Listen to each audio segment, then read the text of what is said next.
ఈ రోజు భారత జట్టు ఆటగాళ్లకు ఎందులో కూడా పెద్దగా కలిసిరానట్టు కనబడుతోంది.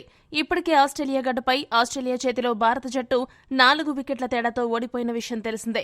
ఈ వార్తను మరొక ముందే ఇండియా ఏ, దక్షిణాఫ్రికా ఏ జట్ల మధ్య జరుగుతున్న మొదటి అనధికారిక టెస్ట్ మ్యాచ్ రెండో రోజు మ్యాచ్లో భారత ఆటగాళ్ల ఆటతీరు చాలా నిరాశపరిచింది.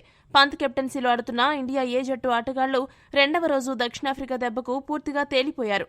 9 వికెట్ల నష్టంతో 299 పరుగుల వద్ద రెండవ రోజు ఆట ప్రారంభించిన సౌత్ ఆఫ్రికా ఏ జట్టు తమ మొదటి ఇన్నింగ్స్ను 309 పరుగుల వద్ద ముగించింది. ఇక ఆ తర్వాత మొదటి ఇన్నింగ్స్ ప్రారంభించిన ఇండియా ఏ జట్టు ఆరంభంలో మంచి ప్రదర్శన కనబరిచింది. ఓపెనర్లు సాయి సుదర్శన్, మరో ఓపెనర్ ఆయుష్ మాత్రే జట్టుకు మంచి పునాది వేశారు. లంచ్ సమయానికి వికెట్ కోల్పోకుండా 71 పరుగులు చేశారు. అయితే లంచ్ తర్వాత పరిస్థితి పూర్తిగా మారిపోయింది. సౌత్ ఆఫ్రికా ఏ బౌలర్లు విజృంభించడంతో ఇండియా ఏ బ్యాటింగ్ లైనప్ కుప్పకూలింది. సాయి సుదర్శన్, మాత్రే ఇద్దరు కలిసి మొదటి వికెట్కు 90 పరుగుల భాగస్వామ్యాన్ని నెలకొల్పారు. ఇదే క్రమంలో 65 పరుగులు చేసి సూపర్గా బ్యాటింగ్ చేస్తున్న మాత్రే సుబ్రయోన్ బౌలింగ్లో అవుట్ అవడంతో ఇండియా పతనం మొదలైంది.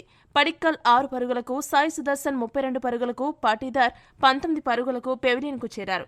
ఇక గాయం తర్వాత రీఎంట్రీ ఇచ్చిన రిషబ్ పంత్ కూడా 17 పరుగులకి అవుట్ అవ్వడం జట్టును ఒత్తిడిలోకి నెట్టింది. చివర్లో ఆయుష్ బడోని 38 పరుగులు చేసి కొంత పోరాడినా మిగిలిన బ్యాట్స్మెన్లు నిలదొక్కుకోలేకపోయారు. దీంతో ఇండియా ఏ జట్టు తన మొదటి ఇన్నింగ్స్లో కేవలం 234 పరుగులకే ఆలౌట్ అయింది. సౌత్ ఆఫ్రికా ఏ జట్టుకు 75 పరుగుల భారీ ఆధిక్యం లభించింది.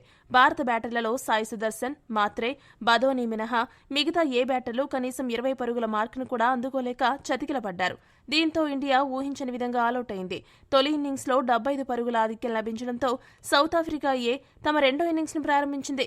రెండో రోజు ఆట ముగిసే సమయానికి వారు ఒక్క వికెట్ కూడా నష్టపోకుండా 30 పరుగులు చేశారు. మరి ఇప్పటికే మంచి ఆధిక్యంలో ఉన్న సౌత్ ఆఫ్రికాను మూడవ రోజు భారత బౌలర్లు ఏ మేరకు అడ్డుకుంటారో వేచి చూడాలి. ఈ వీడియో గనక మీకు నచ్చినట్టయితే లైక్, షేర్, కామెంట్ చేయండి. మరిన్ని స్పోర్ట్స్ అప్డేట్స్ కోసం మా ఛానల్ సబ్స్క్రైబ్ చేసుకోండి.